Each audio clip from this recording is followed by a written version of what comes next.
सहारा enterprises तुमच्या स्वप्नातली गाडी आता कमी किमतीत. इचलकरंजी शहरालगत असलेल्या कबनूर चंदूर रोडवर कोन्नूर पार्कमधल्या सहारा एंटरप्राइजेस इथं पश्चिम महाराष्ट्रातली विविध बँका आणि फायनान्स कंपन्यांनी जप्त केलेल्या जुन्या दुचाकी आणि चारचाकी गाड्यांची विक्री केली जाते. शोरूम किमतीपेक्षा 25 ते 50% कमी दरात, उत्तम स्थितीत आणि संपूर्ण कागदपत्रांसह त्वरित डिलिव्हरी. दुचाकी 20,000 पासून पुढे तर चारचाकी 50,000 पासून पुढे. आपल्या पसंतीची कार किंवा बाईक आता अगदी परवडणाऱ्या दरात घेऊन जा. विश्वास, पारदर्शक व्यवहार आणि उत्तम सेवा हेच आमचं वैशिष्ट्य. पत्ता Konnur park, Kabnur Chandur road, Ichalkaranji. Proprietor Rajubhai आजगर.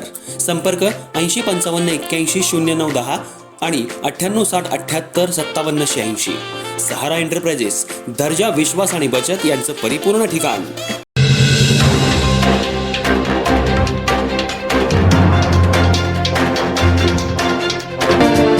Ichalkaranji महानगरपालिकेच्या सभेत शिक्षण सभापती विद्या साळुंखे यांचा आयुक्त पल्लवी पाटील यांनी अपमान केल्याचा आरोप होताच महानगरपालिकेतलं वातावरण चांगलंच तापलं.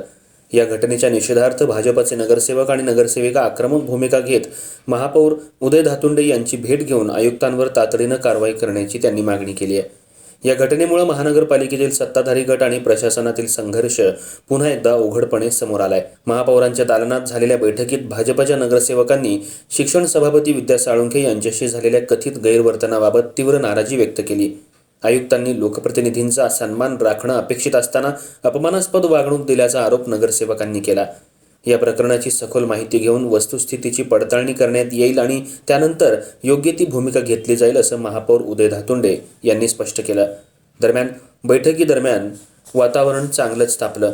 माजी नगराध्यक्ष उदय बुगड, सुनील महाजन, जहांगीर पट्टेकरी यांच्यासह उपस्थित नगरसेवक आणि नगरसेविकांसह महापौर धातुंडे यांच्यात जोरदार शाब्दिक खडाजंगी झाली.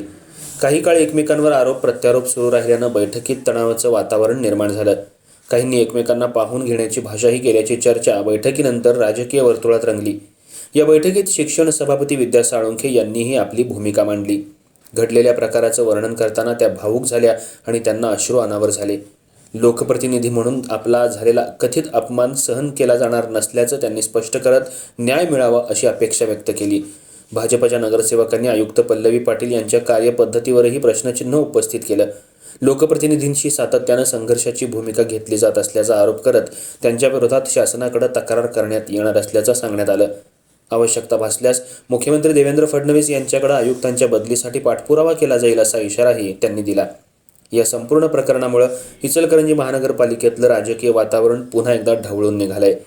लोकप्रतिनिधी आणि प्रशासन यांच्यातील समन्वयाचा अभाव पुन्हा एकदा अधोरेखित झाला असून या वादावर महापालिका प्रशासन, आयुक्त आणि सत्ताधारी भाजप गट पुढे कोणती भूमिका घेतात याकडे शहरवासियांचं लक्ष लागलंय. तसंच या प्रकरणावर प्रशासनाकडून अधिकृत भूमिका काय मांडली जाते हेही महत्त्वाचं ठरणार आहे.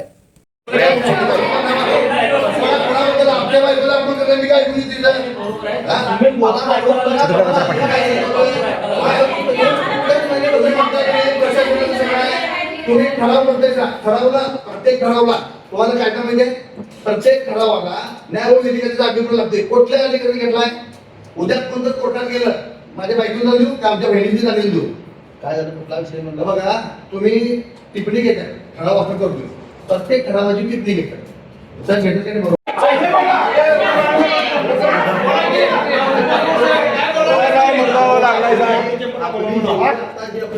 तुम्ही म्हणताय बीजेपी आपला पक्ष आहे.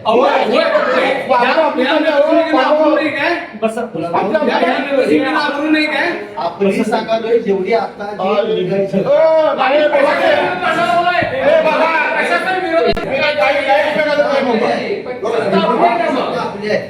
आपण आपली आम्ही पण अजिबात